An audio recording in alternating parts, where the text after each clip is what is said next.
Hey everyone, Mr. Wineland here, going over Chapter 8, Section 1 with you with Science and Urban Life.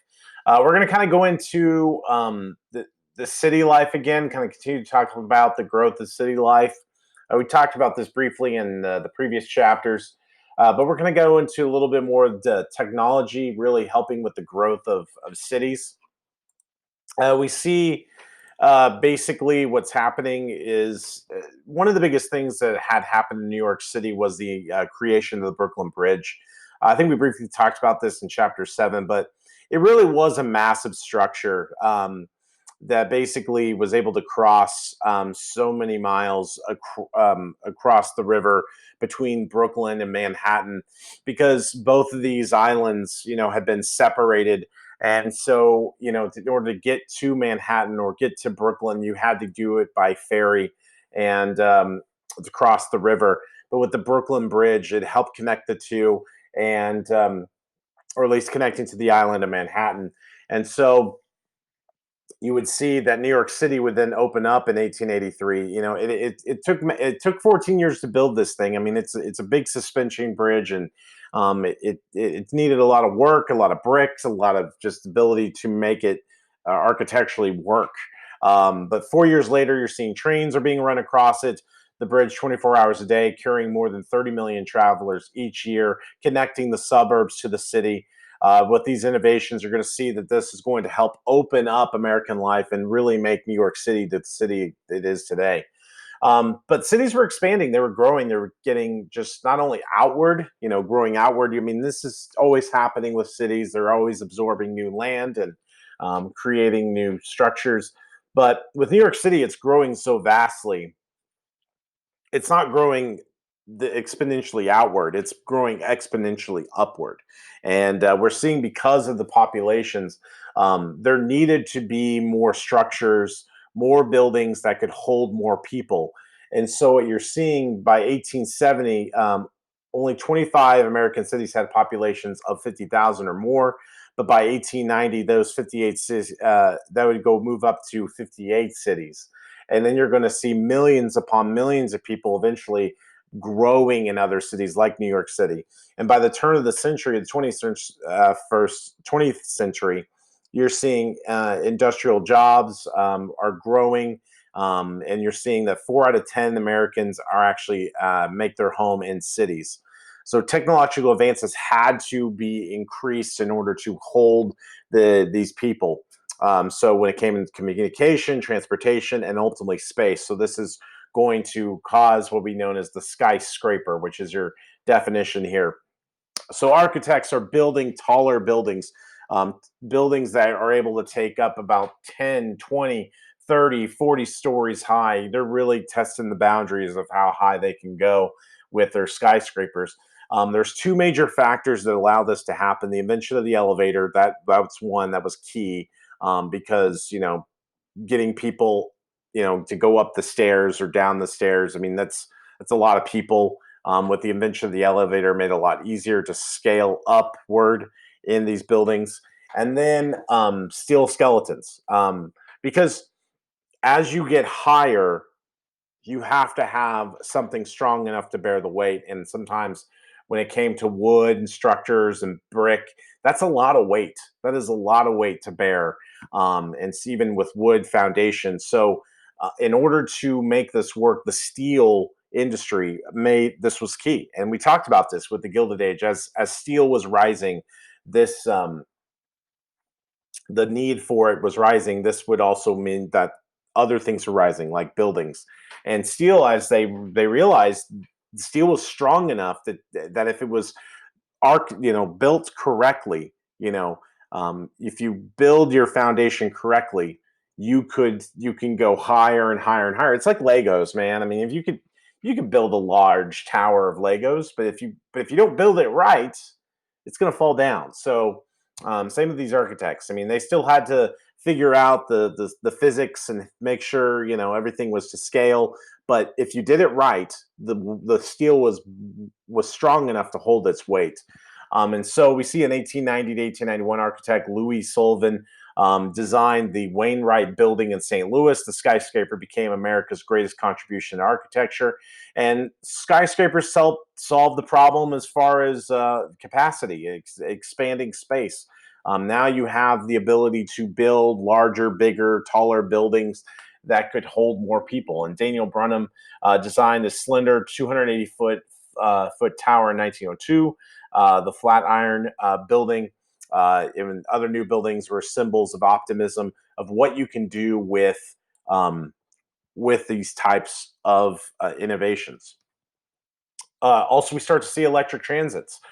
Before the Civil War, they would have streetcars that were run by horses. They would have iron rails, so the streetcars would run on the rails. But obviously, we didn't have the combustion engine was too big or not small enough to go into these types of streetcars. So they would be pulled by horse-drawn streetcars. But some cities during 1870s, 1880s had underground moving cables powered by streetcar lines. So we're starting to see the the the invention of what is ultimately going to be the subway. In 1888, Richmond, Virginia, became the first American city to electrify its urban transit, and other cities would follow. One of them would be Boston, which we've talked about in a previous chapter, had subways. By 1900, electric streetcars, trolleys ran the suburbs to downtown, and then eventually we see that elevated trains and subways would be constructed in other cities like Boston. I talked about that. So the steel cable suspension bridges like the Brooklyn Bridge would link certain cities together. This would ultimately inspire the city planners to go, okay, we're getting more people into our cities. We just can't have our cities just be all buildings because that'll look just kind of weird and um, just be tight. And there's not. We need some movement. We need people to have somewhere to go instead of just going to a building. And so we start to see city planners, instead of just having their city crowded with buildings, they wanted to create some open spaces. And so we see some recreational areas where people could go swim or go sail or go just run in the park. And we see landscape architect Frederick Law Olmsted spearheads a movement for planned urban parks. And in 1857, he designed Central Park, which is basically, if you go into Manhattan and New York City, it is this big, massive land in the middle of New York, and there's several forms of recreational activity there where they have where you can have theater, you have ice skating rings, you have room of to run and play and playgrounds, and so it's a really big, massive just park that has changed and evolved over time to what it is today. In the 1870s, Olmsted planned the landscaping for Washington D.C. and St. Louis as well. If you go to St. Louis, there's a big, Washington D.C. has a national park as well. And then you also have in St. Louis, they've got a big, large area, open area in its downtown as well. We do see Chicago is growing, not just New York City, but Chicago is one of those cities that's growing. 30,000 people in 1850, up to 300,000 in 1870. This is a massive expansion. So Daniel Brunham draws plan for a city with parks along Lake Michigan, designs White City for Chicago's 1893 World's Columbian Exposition. The majestic expedition hall, statues, first Ferris wheel, a lagoon greeted more than 21 visitors who came to the city. Brennan left Chicago, and even more important legacy, an overall plan for the city crowned an elegant park strung along Lake Michigan.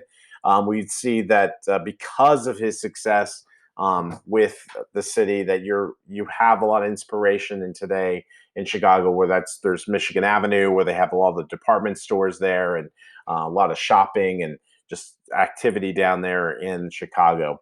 As a result of Chicago's lakefront today features curving banks of grass, sandy beaches, instead of jumbled mass piers and warehouses. So we see a little bit more inspiration for today's downtown. So new developments in communication also happen during this time. We see advances in printing, aviation, photography.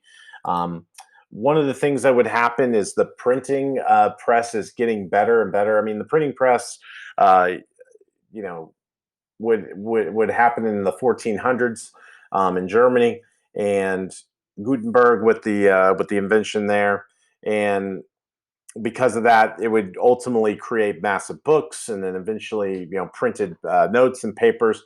But then the printing press would evolve and get faster, more efficient, and more detailed in its ability. By 1890, we see that the literacy rate has risen by 90% in the country. In the United States, publishers are turning out more increasing numbers of newspapers, magazine, books to meet the growing demand because people just want something to read. They want information. They want to know what's going on. So American mills are producing huge quantities of cheap paper from wood pulp that withstood high-speed presses. Electrical powered web perfecting press, for example, printed both sides of the paper roll rather than just one side, and it then cut it, fold it, counted the pages, and then brought it down the line to create a big, more efficient newspaper. And this fast-paced production lowered the cost of the paper and magazines and made it more affordable and only cost a penny for people. So it made it a lot cheaper to buy, and that helped encourage people to read. We see that airplanes were ultimately created around this time, early 20th century. In the early 20th century, we see the brothers Orville and Wilbur Wright. They were bicycle manufacturers in Dayton, Ohio. Experimented with new engines, powerful enough to keep heavier than aircraft aloft.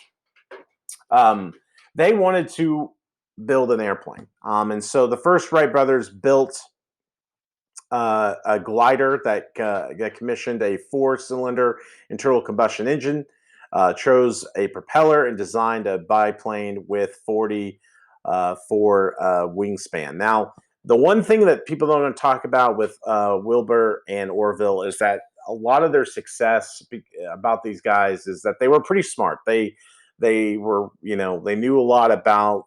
They had a passion for flying. They had a passion for what an airplane would look like and how it would go.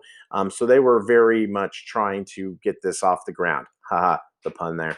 But what people don't know is that their sister, um, Catherine Wright, she would go off to college.